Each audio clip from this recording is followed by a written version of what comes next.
Young, President of the General Assembly, Your Excellency, Mr. Antonio Guterres, Secretary General of the United Nations, Excellencies, distinguished delegates, good afternoon. Mr. President, I also warmly congratulate you. Mauritius is proud to see a son of Africa assume the high office of President of the 79th session of the General Assembly. I assure you of the full support of Mauritius. We remain committed to the universal values and noble aspirations of the United Nations. Our appreciation also goes to His Excellency Denis Francis, who throughout the 78th session championed solidarity and unity during challenging times. Secretary General Antonio Guterres also deserves our special recognition for his inspiring and commendable initiatives in furthering the objectives of our organization. Mr. President, the theme being addressed in this August Assembly is in consonance and resonates deeply with the very essence of our organization. The UN emerged out of the ashes of war and untold sufferings. We have a moral obligation to ensure that the ultimate sacrifice of millions of women and men was not in vain. Our organization has since embodied the universal values of peace, justice, equity, respect for the rule of law, and human dignity. It is appalling that we are lately witnessing an erosion of these same values. Unfortunately, might is taking over and impunity still prevails. The dignity of the weakest is being shamelessly flouted on a scale never seen before. Behind protracted conflicts around the world lies inestimable human costs. Mr. President, the devastation and sufferings in Gaza are heart-wrenching. Thousands of innocent lives have been lost. We urge the international community to find a solution for a de-escalation in the region, for a just and lasting peace.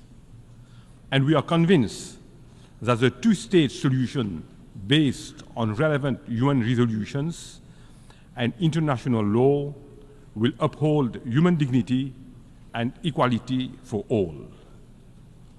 We welcome the advisory opinion on the legal consequences arising from the policies and practices of Israel in the occupied Palestinian territory, including East Jerusalem. There is an urgent need for a renewed commitment to diplomacy and constructive dialogue, as in many parts of the world, conflicts, instability, and challenges to security are still unabated. Mr. President, the world has witnessed an unprecedented technological revolution in a short span of time. For humanity to benefit from its transformative power, AI governance should be anchored in international law.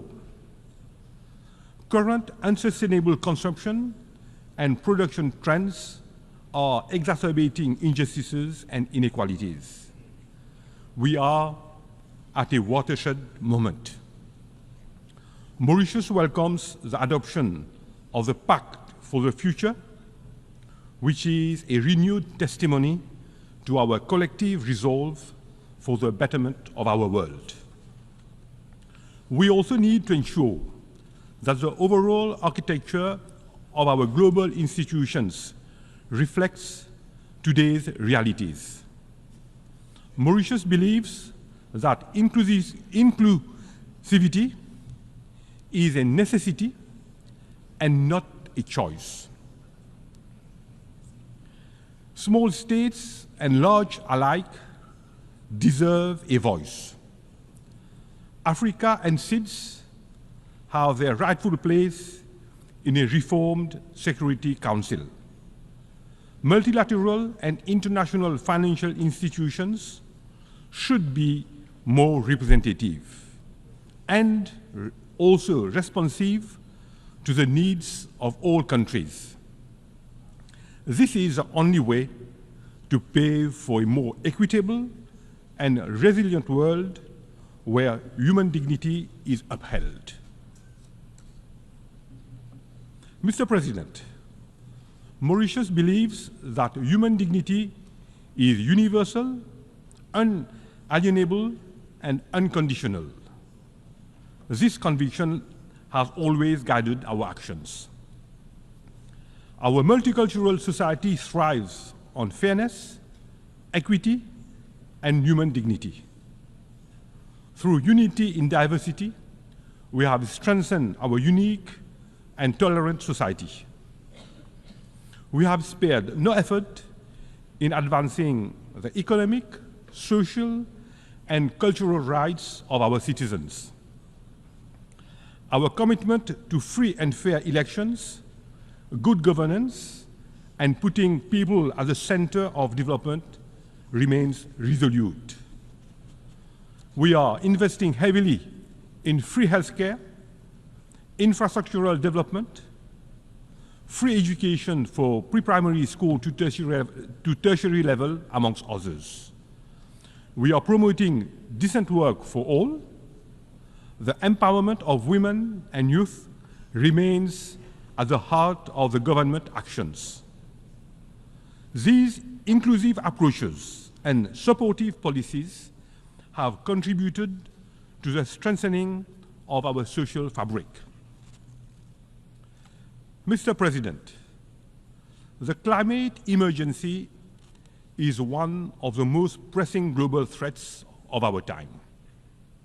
Greenhouse emissions from human activities have irrefutably contributed to global warming, sea level rise, and coastal erosion.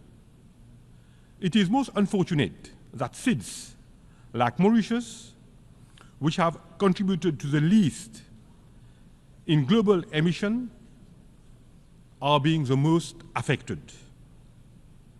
A multilateral approach to confront these threats is an absolute necessity. We must achieve the highest possible ambition while ensuring equity, common and differentiated responsibilities.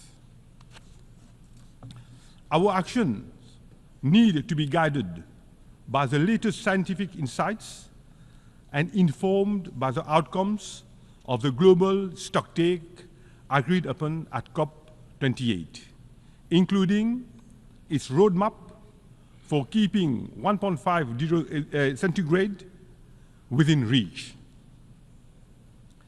This target is a lifeline for all of us, especially SIDS. Therefore, an agreement on a fair and ambitious new collective quantified goal on climate is imperative. As temperatures rise, the very foundation of life for oceanic states are endangered. We welcome the recent advisory opinion of the International Tribunal for the Law of the Sea on climate change.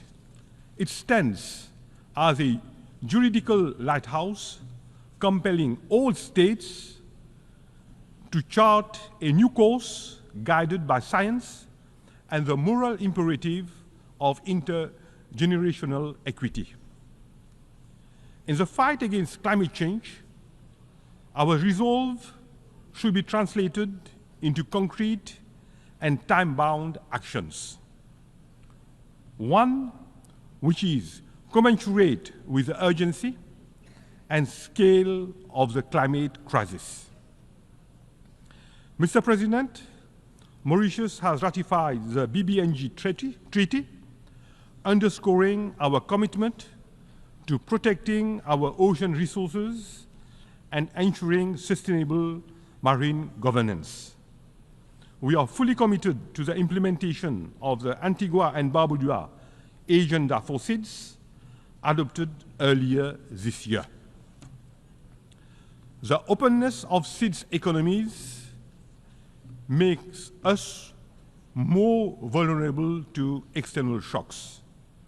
SIDS should be able to access global value chains for green jobs. We welcome innovative approaches and the use of the MVI for enhancing the effectiveness of access to concessional finance. Mr. President, Mauritius has been and remains fully committed to the advancement of our African continent. Africa is a land of untapped opportunities. However, our continent is faced with several challenges, preventing it from realizing its full potential. Our Agenda 2063, including the African Continental Free Trade Area, has the ability to propel Africa. Our continent also resonates with cultural richnesses and stands united in purpose. Africa, with its youth dividend, stands ready to contribute to global solutions in shaping a more equitable and sustainable world for a better tomorrow. We call upon the international community to join in Africa's transformative journey.